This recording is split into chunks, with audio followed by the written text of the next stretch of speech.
Railway group D exam 2022 के लिए सामान्य विज्ञान की टुडे की महत्वपूर्ण सीरीज में अभिनंदन है मित्रों। जी हाँ, पर डे रेगुलर शिफ्टों के एनालिसिस करने के पश्चात जिन जिन टॉपिक से जिस तरह प्रश्न बनते हैं उन सभी टॉपिकों का कलेक्शन करके रेगुलर आपको वीडियो प्रोवाइड की जाती है। जी हाँ, तो उसी की श्रृंखला में टुडे की सीरीज हमारी साइंस की 19वीं सीरीज है। इससे पहले हम 18 सीरीज लगा चुके हैं जो विभिन्न टॉपिक्स और मॉडल्स सहित थी। तो यदि आप लोगों के द्वारा नहीं देखी गई हैं तो वीडियो के डिस्क्रिप्शन बॉक्स में लिंक है या आई बटन पर लिंक मिल जाएगा, आप वहाँ जाकर देख सकते हैं। क्योंकि प्रत्येक सीरीज का एक एक प्रश्न आपकी आने वाली शिफ्ट में यदि एग्जाम है तो आपके लिए बेहद इंपॉर्टेंट है। क्योंकि टुडे की शिफ्ट में जो सबसे महत्वपूर्ण और इंपॉर्टेंट टॉपिक जिसमें कि प्रीवियस शिफ्टों में भी यहाँ से प्रश्न बने हैं और आने वाली शिफ्टों में यहाँ से 1 से 2 प्रश्न निश्चित रूप से बनने हैं। जो महत्वपूर्ण टॉपिक है वो प्रकाश एवं लेंस से संबंधित है। जी हाँ, प्रकाश यानी कि लाइट और लेंस से संबंधित हर एक शिफ्ट में आपकी 1 से 2 क्वेश्चन आपको देखने को मिल रहे हैं। और यदि आप हमारे चैनल पर पहली बार विजिट कर रहे हैं तो चैनल को सब्सक्राइब करते हुए पास में जो बेल आइकन है उसको प्रेस करेंगे ताकि समय से लेटेस्ट वीडियो का नोटिफिकेशन आपको मिलता रहेगा। रेलवे ग्रुप डी एवं अन्य कंपटीशन एग्जाम की तैयारी भी बनी रहेगी। जी हाँ, और इस वीडियो को आप कंप्लीटली लगाएं क्योंकि जब तक आप स्वयं से और कंप्लीट प्रश्नों को नहीं लगाएंगे तब तक प्रश्न आपसे नहीं बनते हैं। तो प्रश्न है हमारा, प्रकाश विकिरण की प्रकृति होती है। सबसे पहले क्या करना है, वीडियो को बीच में पॉज करेंगे और सही आंसर आप स्वयं से लगाएंगे। ठीक है, ऑप्शन को रीड करेंगे, प्रश्न को रीड करेंगे। तो यहाँ से इसका जो राइट आंसर है वो ऑप्शन सी हो जाएगा। प्रकाश के विकिरणों की जो प्रकृति होती है वो तरंग एवं कणों दोनों के समान होती है। नेक्स्ट प्रश्न आपका है, प्रकाश की गति होती है। प्रश्न को रीड करेंगे, 2 ऑप्शन ऊपर हैं 2 नीचे हैं। ठीक है, तो प्रकाश की गति जो होती है 3 × 10⁸ मीटर प्रति सेकंड, यानी कि यहां से आंसर आपका सी करेक्ट हो जाएगा। एक एक प्रश्न आप सभी के एग्जाम की दृष्टि से तैयार किया हुआ, इसलिए कंप्लीट वीडियो और कंप्लीट प्रश्नों को ही आप लगाएं। प्रकाश की गति किसके बीच से जाते हुए न्यूनतम होती है, यानी कि प्रकाश का जब गमन होता है तो न्यूनतम गति हो जाती है। तो यहां से इसका राइट आंसर आएगा ऑप्शन ए, कांच में। अगला प्रश्न है, सूर्य के प्रकाश को धरती की सतह पर पहुंचने में लगने वाला समय है लगभग, या सूर्य का प्रकाश धरती पर पहुंचता है कितने समय में पहुंचता है। तो यहां से आपका राइट आंसर है 8 मिनट 5 सेकंड। अगला प्रश्न आपका, प्रकाश तरंगों के वायु से कांच में जाने पर जो चर या वेरिएबल प्रभावित होते हैं वे हैं, यानी कौन कौन से प्रभावित होते हैं वेरिएबल जब प्रकाश वायु से कांच में गमन करता है तब। तो यहाँ से इसका राइट आंसर आ जाएगा ऑप्शन डी, तरंग दैर्ध्य और वेग जो वेरिएबल हैं वो प्रभावित होते हैं जब वायु से कांच में प्रकाश गमन करता है तब। नेक्स्ट प्रश्न आपका, जब प्रकाश एक माध्यम से दूसरे माध्यम में जाता है तो निम्न में से कौन एक अपरिवर्तित रहता है, यानी उसकी वैल्यू कांस्टेंट रहती है, चेंज नहीं होती। ऑप्शन को रीड कर लीजिए। तो यहाँ से इसका राइट आंसर जाएगा ऑप्शन डी, आवृत्ति।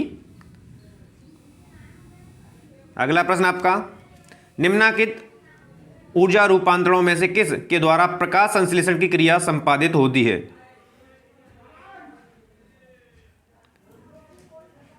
तो यहां से इसका राइट आंसर ऑप्शन ए है, प्रकाश से रासायनिक ऊर्जा में। अगला प्रश्न, प्रकाश सजावट तथा विज्ञापन के लिए विसर्जन नलिकाओं में प्रयुक्त होने वाली गैस है। जो प्रकाश की सजावट की जो लाइटें होती हैं और जो विज्ञापन की होती हैं तो उनकी जो नलिकाएं होती हैं उसमें प्रयोग होने वाली गैस पर आपसे पूछी गई है। एक एक प्रश्न आप सभी के लिए इंपॉर्टेंट है क्योंकि आने वाली शिफ्टों में यहाँ से 1 से 2 प्रश्न निश्चित रूप से बनना है मित्रों, इसलिए कंप्लीट वीडियो को देखें और कंप्लीट प्रश्नों को आप लगाएं। यहाँ से जो आपका राइट आंसर है वो ऑप्शन डी है, नियॉन गैस जो है भरी रहती है। अगला प्रश्न आपका, साबुन के पतले झाग में चमकदार रंगों का बनना किस परिघटना का परिणाम है। प्रश्न को समझ लीजिए, ऑप्शन को रीड कर लीजिए जहाँ से बेहतर तरीके से आप आंसर लगा पाएँ। आंसर हो जाएगा ए, बहुलित परावर्तन और व्यतिकरण के कारण जो है उसके झाग के जो बुलबुले होते हैं चमकदार होते हैं। पूर्ण आंतरिक परावर्तन होता है जब प्रकाश जाता है। ऑप्शन को रीड कर लें एक बार बेहतर तरीके से। तो पूर्ण आंतरिक परावर्तन होता है जब प्रकाश जाता है तो हीरे से कांच में, यानी आंसर यहां से ए करेक्ट हो जाएगा। अगला प्रश्न आपका, प्रकाश तंतु जिस सिद्धांत पर कार्य करता है वह है। तो यहां से इसका राइट आंसर हो जाएगा ऑप्शन ए, पूर्ण आभ्यंतर यानी कि आंतरिक परावर्तन पर यह सिद्धांत पर यह कार्य करता है प्रकाश तंतु।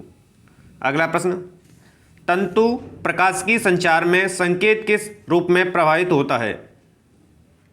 प्रश्न को पहले समझ लीजिए, क्योंकि जब तक प्रश्न की लैंग्वेज को और ऑप्शन को आप समझ नहीं पाएंगे प्रश्न नहीं लगा पा सकते हैं। तो यहाँ से इसका राइट आंसर है आपका ऑप्शन ए, प्रकाश तरंग। अगला प्रश्न है, मरीजों के पेट के अंदर का परीक्षण करने हेतु डॉक्टरों द्वारा प्रयुक्त एंडोस्कोप निम्नलिखित में से किस सिद्धांत पर कार्य करता है? तो यहां से इसका राइट आंसर ऑप्शन डी, प्रकाश का सकल आंतरिक परावर्तन के सिद्धांत पर कार्य करता है एंडोस्कोप। मृग मरीचिका का कारण है? तो यहां से इसका राइट आंसर हो जाएगा ऑप्शन डी, प्रकाश का पूर्ण आंतरिक परावर्तन मृग मरीचिका का कारण है, जिसमें भ्रम हो जाता है कि आगे पानी भरा हुआ है। एक काटा हुआ हीरा क्यों जगमगाता है?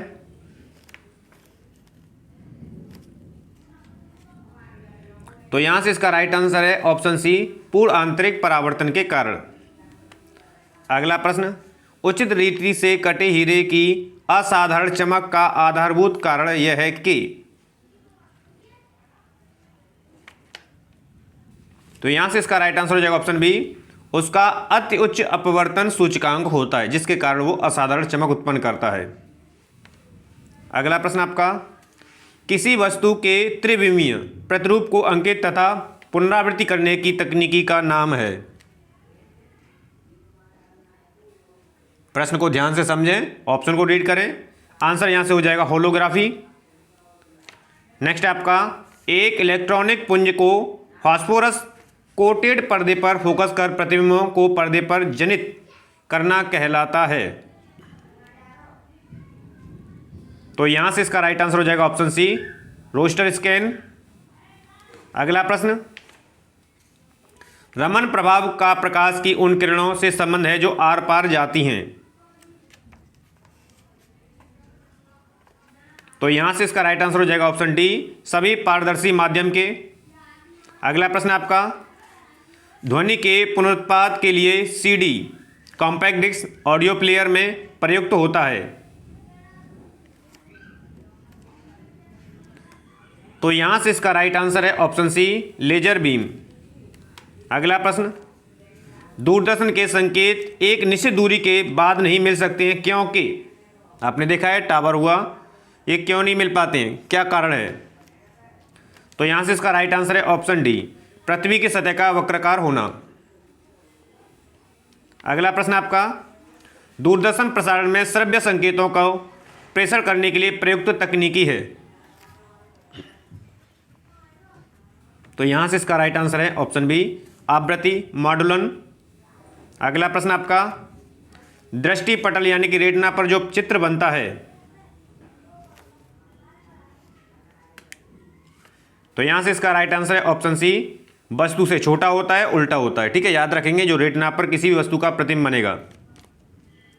अगला प्रश्न आपका,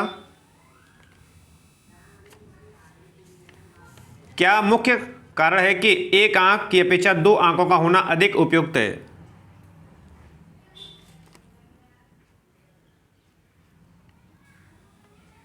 तो यहां से इसका राइट आंसर ऑप्शन डी, इस कारण से दूरी व गहराई का एहसास होता है। अगला प्रश्न आपका, किसी तारे का रंग दर्शाता है?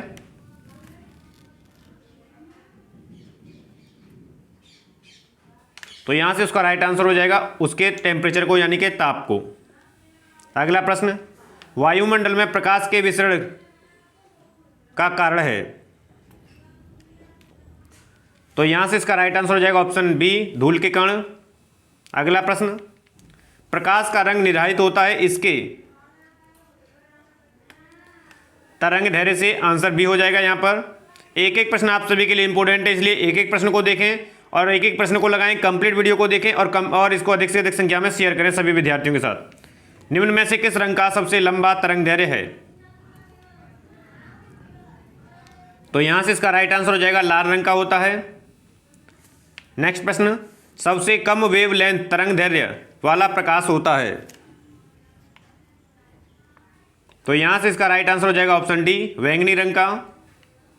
अगला प्रश्न है, निम्नलिखित में से किसमें उच्चतम ऊर्जा होती है? उच्चतम ऊर्जा होती है, ऑप्शन को रीड करेंगे। तो यहां से इसका राइट आंसर हो जाएगा ऑप्शन ए, नीले प्रकाश में। अगला, हमें वास्तविक सूर्योदय के कुछ मिनट पूर्व ही सूर्य दिखाई देने का कारण है। प्रश्न को रीड करेंगे बेहतर तरीके से। तो यहां से जो करेक्ट आंसर है वो ऑप्शन डी हो जाएगा, प्रकाश के अपवर्तन के कारण होता है ये। अगला प्रश्न, क्षितिज के समीप सूर्य एवं चंद्रमा के दीर्घ वृत्ताकार दिखाई देने का कारण है। क्षितिज के समीप,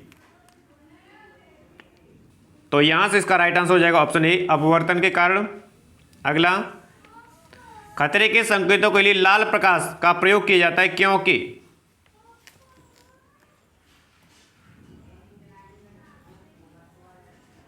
तो यहां से इसका राइट आंसर है ऑप्शन ए, क्योंकि इसका सब प्रकीर्णन जो होता है सबसे कम होता है। अगला प्रश्न, आकाश नीला दिखाई देता है प्रकाश के, यानी आकाश का रंग जो नीला दिखाई देता है किस कारण से दिखाई देता है? तो यहां से इसका राइट आंसर जाएगा ऑप्शन डी, प्रकाश के प्रकीर्णन के कारण। अगला प्रश्न आपका, अस्त होते समय सूर्य लाल दिखाई देता है, किस घटना के कारण होता है? तो यह भी पूछा जा सकता है, तो आपका आंसर हो जाएगा बी ऑप्शन की ओर, प्रकीर्णन के कारण। अगला प्रश्न, अंतरिक्ष यात्री को आकाश का रंग दिखाई देता है, कोई यात्री अंतरिक्ष में है तो उसे आकाश का रंग कैसा दिखाई देगा? तो यहां से इसका राइट आंसर है ऑप्शन सी, काला रंग दिखाई देगा उसको। अगला प्रश्न है, आकाश नीला लगता है क्योंकि, आकाश के नीले होने का क्या कारण है? इस तरह भी पूछा जा सकता है। तो यहां से इसका राइट आंसर ऑप्शन बी, लघु तरंग दीर्घ तरंगों की अपेक्षा वायुमंडल द्वारा अधिक प्रकीर्णित होती हैं। अगला प्रश्न आपका, समुद्र नीला प्रतीत होता है क्यों? तो यहां से इसका राइट आंसर ऑप्शन बी, आकाश के परावर्तन तथा जल के कणों द्वारा प्रकाश के प्रकीर्णन के कारण जो है समुद्र जो है नीला प्रतीत होता है। अगला प्रश्न, प्रसारी विश्व की संकल्पना आधारित है, प्रसारी विश्व की संकल्पना आधारित है डॉपलर प्रभाव पर, आंसर ए हो जाएगा यहां से। कार में पीछे के यातायात के दृश्य अवलोकन के लिए किस प्रकार के शीर्षक का प्रयोग किया जाता है? तो यहां से इसका राइट आंसर जाएगा ऑप्शन सी, उत्तल दर्पण का, जैसे पीछे की साइड में जो वाहन आते हैं उसे देखने के लिए साइड मिरर भी इसे बोलते हैं, उत्तल दर्पण ही लगाया जाता है। ठीक है, सभी वाहनों में पृष्ठ दृष्टि दर्पण के रूप में दर्पण को प्रयोग किया जाता है। पृष्ठ का मतलब पीछे की, ठीक है, तो यहां से भी आंसर आपका उत्तल दर्पण होगा। अगला प्रश्न, दाढ़ी बनाने के लिए काम में लेते हैं या दाढ़ी बनाने के लिए किस दर्पण का प्रयोग किया जाता है? अवतल दर्पण का किया जाता है, यहां से आंसर आपका ए हो जाएगा करेक्ट। अगला प्रश्न आपके लिए, धूप से बचने के लिए छाते में रंग संयोजन निम्न में से कौन सा सबसे उचित है? तो यहां से आंसर आपका क्या होगा?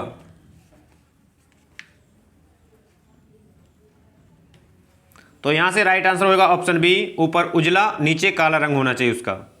अगला प्रश्न, जब दो समांतर समतल दर्पणों के बीच कोई वस्तु रखी जाती है तब बनने वाले प्रतिबिंबों की संख्या होती है।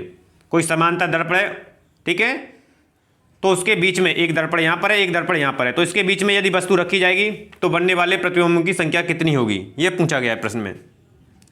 तो उसके जो प्रतिबिंब बनेंगे वस्तु के अनंत बनेंगे, यानी कि आंसर यहाँ से डी करेक्ट होगा। ठीक है, अगला, जब किसी दर्पण को कोण के घूर्णित किया जाता है तो परावर्तीकरण का घूर्णन होगा।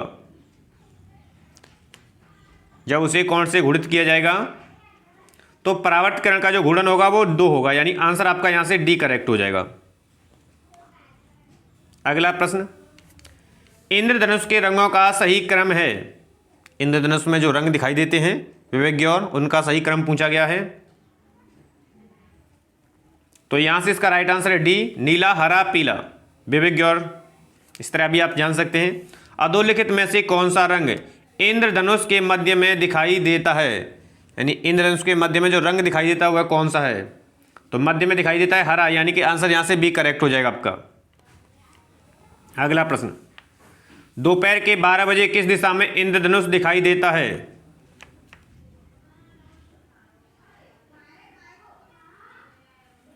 तो यहां से राइट आंसर हो जाएगा ऑप्शन डी, ये नहीं देख सकते। ठीक है, जल में वायु का बुलबुला जिसकी भांति व्यवहार करेगा वह है। पानी का जो बुलबुला होता है किस प्रकार व्यवहार करेगा?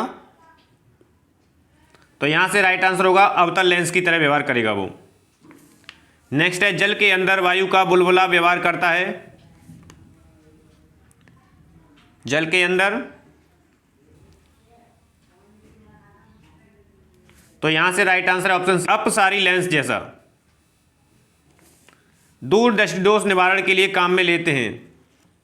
यदि किसी व्यक्ति की आंखों में दूरदर्शी दोष है तो उसके दोष के निवारण के लिए किस लेंस का प्रयोग किया जाएगा? इस तरह भी प्रश्न बन सकता है। तो यहां से इसका राइट आंसर है ऑप्शन सी, उत्तल लेंस का प्रयोग किया जाएगा। अगला प्रश्न है निकट दृष्टि दोष दूर करने के लिए निम्नलिखित में से कौन सी लेंस का उपयोग में लाया जाता है? नतोदर यानी कि कॉनकेव लेंस, ठीक है। निकट दृष्टि दोष को ठीक किया जाता है। आंसर यहां से बी हो जाएगा, अवतल लेंस प्रयोग करके। देखिए लैंग्वेज को सीधे सीधे अंग्रेजी में दे दे, हिंदी में दे दे, बस आपको समझ आना चाहिए, यानी आपको उसका चीज़ का पता होना चाहिए, ठीक है। तो प्रश्न की लैंग्वेज वो चाहे कैसे भी घुमाए, आप कभी गलत नहीं करेंगे, ये विशेष का ध्यान रखें। जब एक व्यक्ति तीव्र प्रकाश क्षेत्र से अंधेरे कमरे में प्रवेश करता है तो उसे कुछ समय के लिए स्पष्ट दिखाई नहीं देता है, बाद में धीरे धीरे उसे चीज़ें दिखाई देने लगती हैं। इसका कारण क्या है? जैसे आपने अंधेरे से एकदम उजाले में गए या उजाले से एकदम अंधेरे में आए तो कुछ समय लगता है आपको वस्तुओं को देखने में। ये किस कारण से होता है, ये पूछा गया प्रश्न में।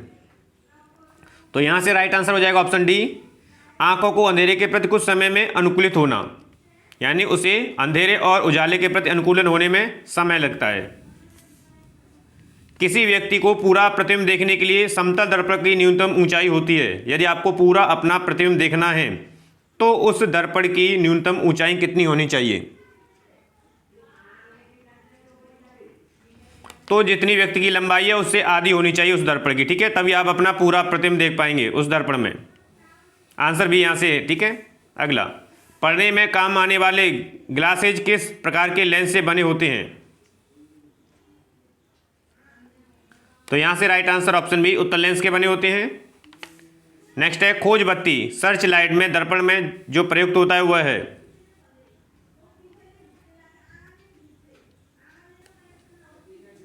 तो यहां से आपका राइट आंसर है नतोदर दर्पण, यानी कि अवतल दर्पण।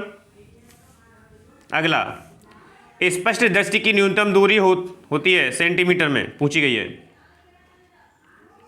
तो यहां से राइट आंसर आ जाएगा आपका 25 सेंटीमीटर, ऑप्शन ए। अगला है धूप के चश्मे की पावर होती है, जो धूप के चश्मे लगाए होते हैं उनकी पावर पूछी गई है। तो यहां से इसका राइट आंसर आ जाएगा ऑप्शन ए, 0 डायप्टर होती है उनकी पावर। आंखों के रेटिना की परंपरागत कैमरा के निम्नलिखित में से किस भाग से तुलना की जा सकती है? आंख की जो रेटिना है उसके जो कैमरे आते हैं उससे तुलना की जा सकती है, कौन से भाग से?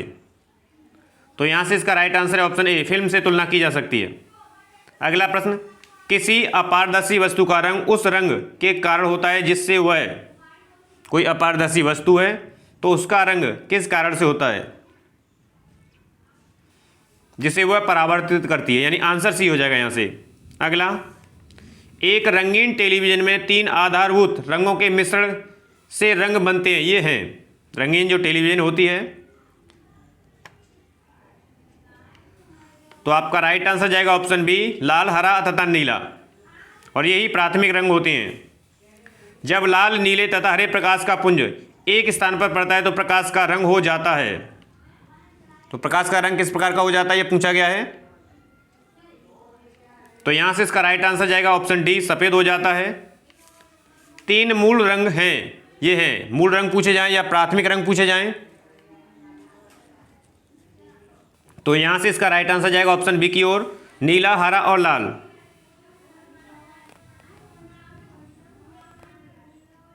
तो ये थे मित्रों टुडे के सबसे अहम और सेलेक्टेड साइंस यानी कि प्रकाश एवं लेंस को लेकर के सबसे अहम और सेलेक्टेड प्रश्न, जो कि आपके आने वाली शिफ्टों में यहां से 1-2 प्रश्न निश्चित रूप से तय हैं मित्रों। टुडे की वीडियो पसंद है तो मोर देन लाइक और शेयर करेंगे। चैनल को अभी तक सब्सक्राइब नहीं किया तो चैनल को सब्सक्राइब करते हुए पास में जो बेल आइकन है उसको प्रेस करेंगे, ताकि समय से लेटेस्ट वीडियो का आपको नोटिफिकेशन मिलता रहेगा और आपकी रेलवे ग्रुप डी अन्य कंपटीशन एग्जाम सभी के बेहतर तरीके से रिवीजन और तैयारी बनी रहेगी। धन्यवाद मित्रों।